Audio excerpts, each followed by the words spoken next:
Assalamualaikum warahmatullahi wabarakatuh. Waalaikumsalam warahmatullahi wabarakatuh.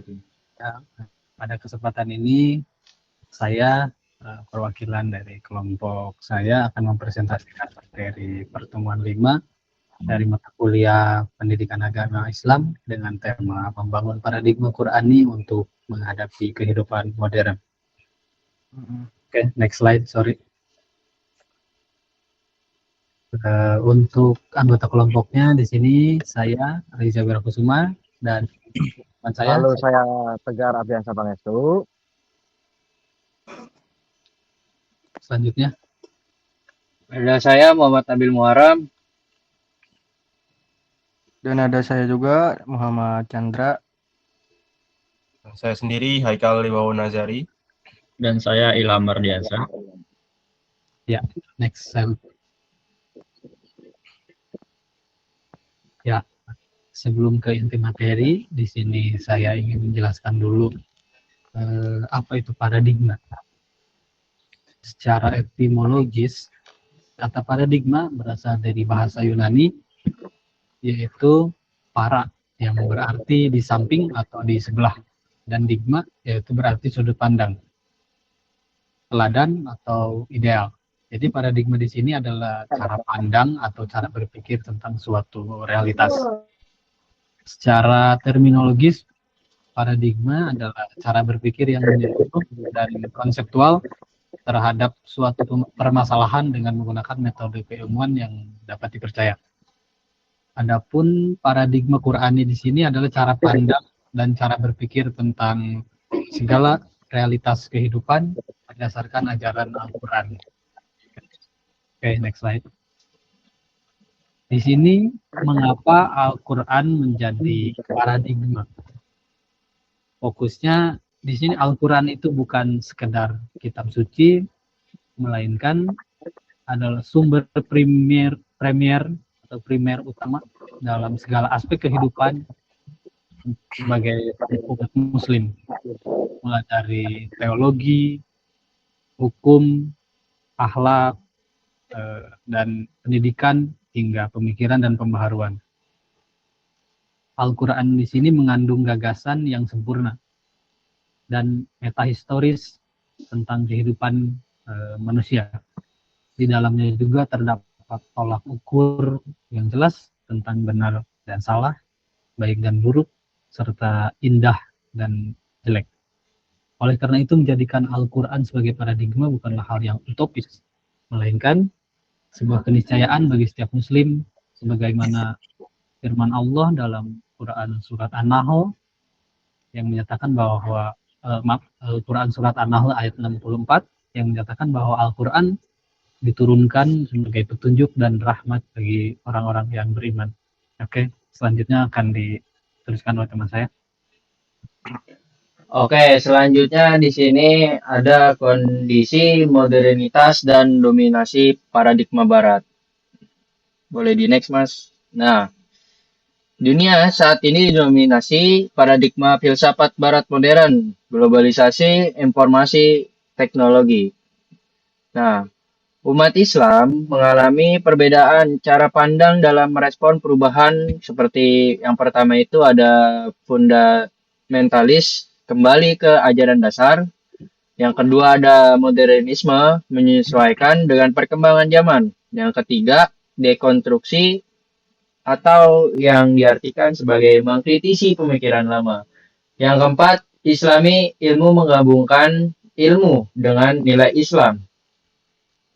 Lalu, ada yang ketiga itu ada abad informasi membawa dua sisi, seperti peluang, kemajuan, akses ilmu lebih mudah, dan ada tantangan. Tantangannya yaitu risiko, ketergantungan, dan pengaruh luar. Bisa di next, Mas. Oke, pentingnya paradigma Qurani di era modern.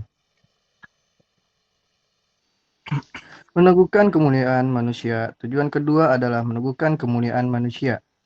Allah Subhanahu wa Ta'ala telah memuliakan manusia di atas seluruh makhluknya, sebagaimana firman-Nya dalam surat Al-Isra ayat 70 dan surat At-Tin ayat 4.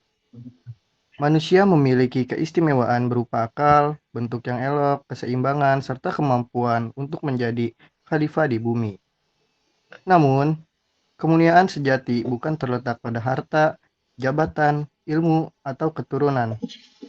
Kemuliaan yang hakiki adalah ketakwaan.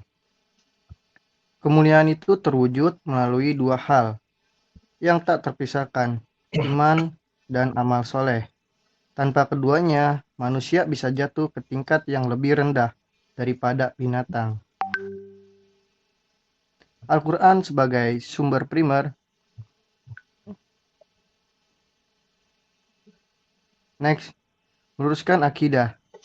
Akidah, keyakinan hati yang menatap. Yang benar yang mana ini, Mas?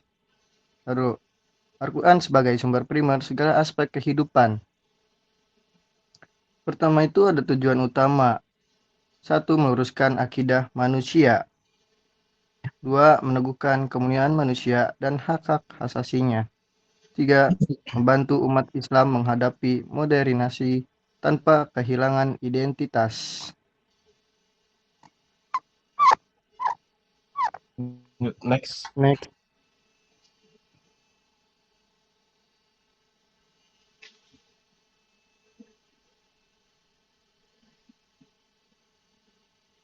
Meluruskan akidah. Akidah, keyakinan hati yang menatap rukun iman. Rukun iman. 1. Beriman kepada Allah. 2. Beriman kepada malaikat. 3. Beriman kepada kitab-kitabnya. 4. Beriman kepada Rasulnya. 5. Beriman pada hari akhir. 6. Beriman kepada takdir, baik ataupun buruk. Akidah yang benar, landasan tegaknya agama dan kunci diterimanya amalan. Oke, next, Mas. Selanjutnya itu meluruskan akidah serta sebab penyimpangannya. Yang pertama antara lain bodoh terhadap prinsip akidah, ta'assub, fanatik atau buta kepada nenek moyang. Selanjutnya taklid buta dan berlebih-lebihan menghormati wali atau orang tua soleh. Lalai merenungkan ayat Allah, kauniyah atau Qur'aniyah. Selanjutnya, hilangnya bimbingan agama di rumah tangga dan media. Selanjutnya yaitu meneguhkan kemuliaan manusia. Manusia adalah makhluk paling mulia. Seperti berada di dalam Quran Surat Al-Isra ayat 70 dan At-Tin ayat 4. Ciri khas manusia memiliki akal, hus al-surah, rupa elok, serta keseimbangan, dan lain-lain. Kemuliaan sejati, yaitu ketakwaan, bukan harta, ilmu, atau keturunan. Selanjutnya, iman dan amal soleh, yaitu dua sisi kemuliaan yang tak terpisahkan. Next.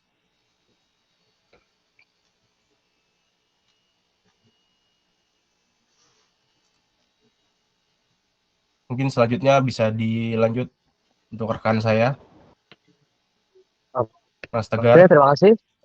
Selanjutnya saya akan terima kasih Haikal. Selanjutnya saya akan menerangkan hak asasi manusia dalam Islam. Ya. Oke, bisa next.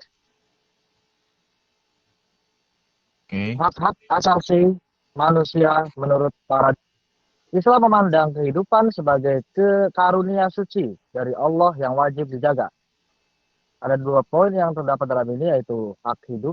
Tidak ada seseorang pun yang boleh menghilangkan nyawa orang lain tanpa alasan yang dibenarkan oleh syariat. Lalu ada perlindungan, mencakup perlindungan fisik, kesehatan, serta kebutuhan dasar seperti pangan, pakaian, dan tempat tinggal, agar martabat manusia tetap terjaga. Lalu yang kedua ada hak kebebasan beragama menurut Quran Surat Al-Baqarah ayat 256. Ayat ini menyatakan tidak ada paksaan dalam menganut agama Islam. Ada 2 poin juga yang terbagi dalam hal ini, yaitu ada tanpa paksaan.